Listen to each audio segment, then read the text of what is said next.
इय्याक नअबुदु व इय्याक नस्तईन। Thank you जनाब speaker. जनाब स्पीकर, 24 नवंबर से लेके 27 नवंबर तक जो तहरीक इंसाफ का एक पुरअमन फाइनल कॉल थी और 27 नवंबर की शाम को जो तहरीक इंसाफ के वर्कर्स के साथ, जवानों के साथ हुआ, उसको पूरी दुनिया ने मीडिया के थ्रू देखा।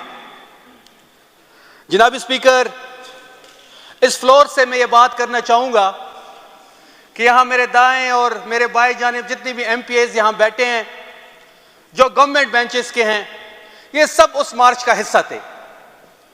लेकिन जनाब स्पीकर, बदकिस्मती से तारीख में पहली दफा एक पुरअमन मार्च के शुरका पे गोलियां चलाई गई, उनके लिए स्नाइपर्स फिट किए गए और वो एक प्रॉपर प्लान के तहत हमारे लोगों को शहीद किया गया।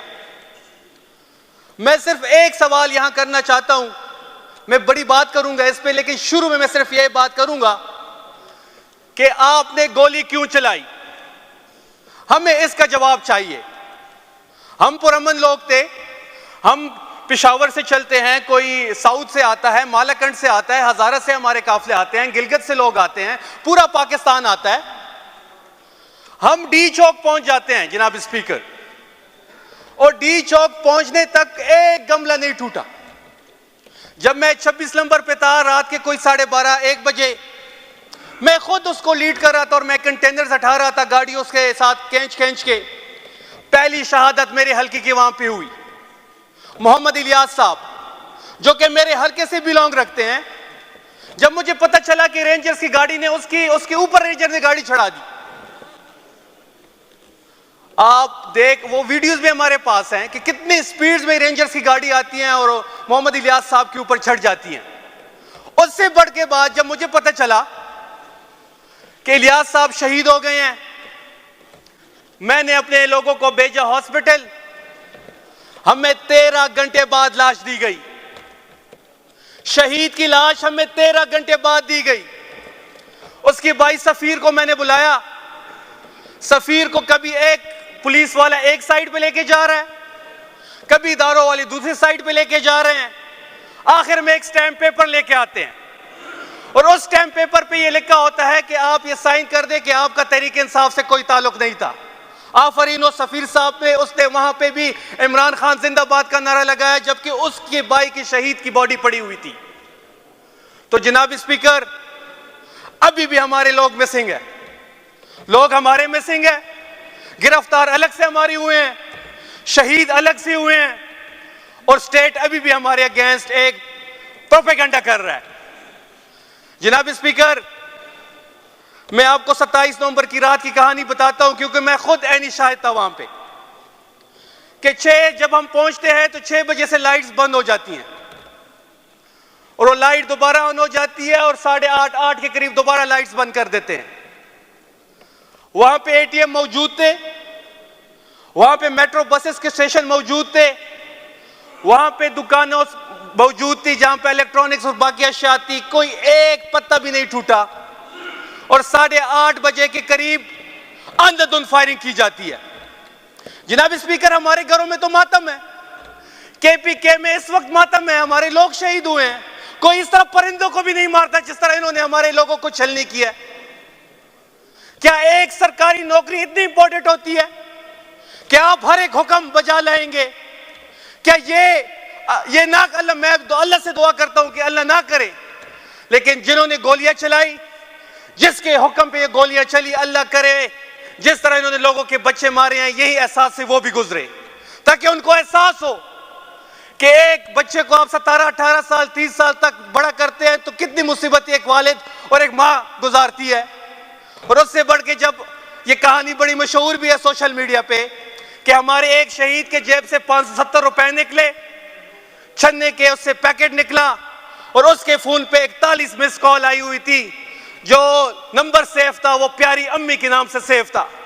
41 मिस कॉल्स, क्या गुजरी होगी उस माँ पे? क्या हम कोई इसराइल से आए थे? क्या हम इंडिया से आए थे कि हम ये फतह करने जा रहे थे? अगर इस मुल्क में पुरअमन एहतजाज करने का हक हमसे छीना जाता है तो लोग बंदूक उठाएंगे। कुरम की मिसाल आपके सामने है, बलोचिस्तान की मिसाल आपके सामने है। वहां पे लोगों से पुरअमन एहतजाज का हक ये छीनते हैं तो लोग बंदूक उठाने पे मजबूर हो जाते हैं। जनाब स्पीकर, हमें रात के अंधेरे में मारा गया है, हराया नहीं गया, हमें मारा गया है और इंशाल्लाह हम वापस आएंगे और भरपूर जोर से, भरपूर ताकत से और भरपूर कुव्वत से आएंगे। जनाब स्पीकर, इससे बढ़ के पुरअमन एहतजाज क्या होगा कि सामने से गोलियां चल रही है और हम निहत्ते हैं। वैसे जब मैं एहतजाज के लिए जाता हूं या जो कोई भी, ये हमारी 8वां एहतजाज था, तो हमारे साथ, सबके साथ जो गवर्नमेंट की तरफ से गनर दिए गए हम साथ लेके चलते हैं। उस सुबह मुझे अपना गनर कहता है कि जी मुझे कॉल आई हुई है और मैं आपके साथ सफर नहीं कर सकता। तो मैंने उनको कहा जी बिल्कुल आप सफर ना करें। तो हम उस दिन बिल्कुल निहत्ते थे, ना हमारे पास कोई गनर था, ना हमारे पास लोगों के पास कोई असला था। हम सिर्फ और सिर्फ कायद इमरान खान की रिहाई के लिए एक पुरअमन एहतजाज कर रहे थे। और उस पुरअमन एहतजाज जब हम डी चौक पहुंचे 27 नवंबर से, सिर्फ मैंने एक सबक सीखा है कि आप कभी भी बंद आंखों से किसी पे एतबार ना करें, क्योंकि ये दिन को आपको सीने से लगाते हैं, रात को आपको गोलियों से छलनी करते हैं। रात के अंधेरे में उन्होंने हमारे लोगों को मारा, हमें शहीद किया। हजारों लोग हमारे अभी भी मिसिंग और हमें डर है कि जो हमारे लोग मिसिंग है, हम सबके पास उसकी लिस्टें हैं कि जो लोग हमारे पास मिसिंग है, अगर अल्लाह ना करे उसमें से इन्होंने बाद में किसी को शहीद किया तो ये वो आग है जो बड़ा कुटेगी, जो किसी के कंट्रोल में नहीं होगी। और हम इस निजाम की ईंट से इंच बढ़ा देंगे, हमें कोई परवाह किए बगैर इस निजाम की हम ईंट से इंच बजाएंगे अगर इमरान खान की जिंदगी को कुछ हुआ या हमारे मिसिंग कारकुनों को कुछ हुआ। जनाब स्पीकर, आखिर में जिस तरीके से पख्तूनों ने कुर्बानी दी है, जिस तरीके से पख्तून नौजवान अपने कायद के नाम पे कुर्बान हुआ है, और ये पाकिस्तान का वाहिद लीडर है कि लोग उस पर जान भी देते हैं। पाकिस्तान का वाहिद लीडर इमरान खान है जिस पे लोग अपनी जान की कुर्बानी देते हैं। और हमारे जितनी भी शोहदा है जनाब स्पीकर, उन सब ने सीने पे गोली खाई है, कोई नहीं भागा, किसी ने पीठ पे गोली नहीं खाई। वो मिस्टर डेंटोनिक, अता तारर साहब, वो कहते हैं कि जी जूते छोड़ के भाग गए हैं। जूते छोड़ना बेहतर है मुल्क छोड़ने से बेहतर है। आपके लीडर ने तो मुल्क छोड़ा था। आप तो जब भी सख्ती आई थी आप अपने अवाम को छोड़ के भाग जाते हैं। और अता तारर साहब, मैं आपको वार्न कर रहा हूं कि जिस दिन आपका तहरीक इंसाफ की किसी कारकुन से मुकाबला हुआ, हम आपकी पैंट उतार के KPK लाएंगे इंशाल्लाह। और अभी भी वो गलत बयानी कर रहा है मीडिया पे बैठ के, और वो ये समझता है क्योंकि फिरौन को भी ये शायद ये वो था कि वो जुल्म करके अपनी बादशाह बचा लेगा, लेकिन नहीं बची।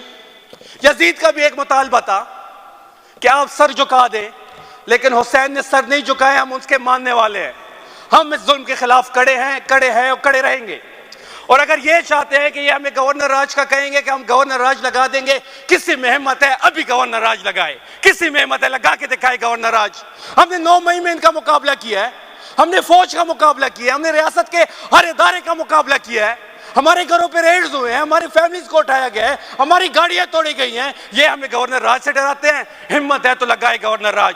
और मैं देखता हूं कितने नारे कौन लगाते हैं गवर्नर राज इस सूबे में।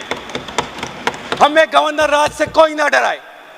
और आखिर में मैं अपने गवर्नमेंट को कहूंगा कि जो हमारे शोहदा हैं, इनके लिए हुकूमत एक KP हुकूमत शहीदी जमहूरियत का अवार्ड का ऐलान करे। जिस तरह फौज के शोहदा को अवार्ड दिए जाते हैं, इसी तरह हमारे शोहदा को सिविलियन अवार्ड दिए जाए, तमगी दिए जाए, क्योंकि उन्होंने जमहूरियत के लिए, इस मुल्क में रूल ऑफ लॉ के लिए, इस मुल्क में कानून और आइन की हुक्मरानी के लिए अपनी जानी दी। इंशाल्लाह जितने भी हमारे शहीद हैं हम उनके साथ खड़े हैं। और हम ये पैगाम दे रहे हैं कि अगली बार हम भरपूर ताकत से आएंगे। और ये जो स्नाइपर्स जो फायरिंग इन्होंने की, अगर खुदा ना खास्ता हमने हथियार उठा लिए तो फिर क्या होगा, हमें ना मजबूर किया जाए। और जो पॉलिटिकल पार्टीज, मैं अहमद वली साहब की बात करूंगा, वो कहते हैं कि तहरीक इंसाफ पे पाबंदी लगाई जाए। अब बलोचिस्तान से एक सेनेटर कहता है कि पख्तूनख्वा में पीटीआई की हुकूमत है, उस पर पाबंदी लगाई जाए। पहले तो उसको शर्म आनी चाहिए कि आप बलूचिस्तान से सेनेटर मुंतखब हुए हैं, आपको क्या हक है पख्तून की बात करने पे। वो ये कह रहे हैं कि पीटीआई पर पाबंदी लगाई जाए। अब उनको पीटीआई पर पाबंदी का मकसद नहीं है, वो बेचारे पीटीआई से जीत नहीं सकते।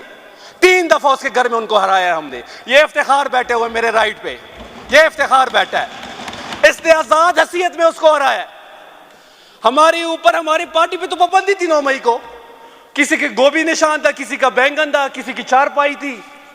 इसके बावजूद उस शख्स को हमने हराया और मैं उसको चैलेंज कर रहा हूं। पिछली बार भी चैलेंज किया, अब भी चैलेंज कर रहा हूं कि आप आए मैदान में, हल्का आप मुंतखब करें, केपीके का कौन सा भी हल्का हो आप मुंतखब, बल्कि पूरे पाकिस्तान में कोई भी हल्का आप मुंतखब करें, हम आपके मुकाबले में आम तहरीक इंसाफ का वर्कर खड़ा करेंगे और इंशाल्लाह शिकस्त आपका मुकद्दर बनेगी। आखिर में जनाब स्पीकर,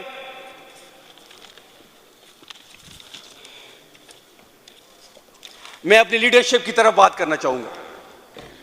हमारे एक लीडर कहते थे कि जो इमरान खान साहब की कॉल पे नहीं निकलेगा तो वो जहन्नम में जाए, और बदकिस्मती से वही बंदा उसी सुबह सीएम हाउस केपी में मौजूद था और वो इमरान खान की कॉल पे नहीं निकला। तो मैं उसको यह पैगाम दे रहा हूं कि तहरीक इंसाफ के नौजवानों की तरफ से आप जहन्नम में जाए। अब इंशाल्लाह जो लोग फाइनल कॉल पे नहीं निकले, हम उन पे भी बात करेंगे, हम पार्टी के अंदर भी बात करेंगे, हम फ्लोर पे भी बात करेंगे, क्योंकि यह तहरीक अब तहरीक इंसाफ के वर्कर्स की नहीं रही है, तहरीक पूरे पाकिस्तान की है। और जो लोग तहरीक इंसाफ के अंदर रह के इस तहरीक का ऐसा नहीं बने, हम उनके नाम लेंगे, हम उनके नाम अपने पार्टीज की मीटिंग्स में भी लेंगे, फ्लोर पे भी लेंगे, क्योंकि तहरीक इंसाफ ने अपने शोहदा दिए हैं, 100 से ज्यादा शोहदा हमने दिए हैं। अगर कोई इस कॉल पे भी नहीं निकला तो उससे हम और क्या उम्मीद रखें। इंशाल्लाह हमारे जो 100 शोहदा हुए हैं, इनके लिए हम अवार्ड्स का ऐलान भी करेंगे और हम अपने शहीदों के साथ खड़े हैं। इंशाल्लाह इनका खून रायगा नहीं जाएगा। पाकिस्तान में तहरीक इंसाफ की हुकूमत आने वाली है, और जो सरकारी अफसरान किसी के हुक्म पे गोली चलाई है या कोई और ऑर्डर उन्होंने ओबे किया, इंशाल्लाह इनकी पकड़ भी आएगी और तहरीक इंसाफ की जब गवर्नमेंट आएगी, इनको हम इबरतनाक शिकस्त बनाए, इबरतनाक नताइज का इनको भुगतना पड़ेगा। बहुत शुक्रिया आपका।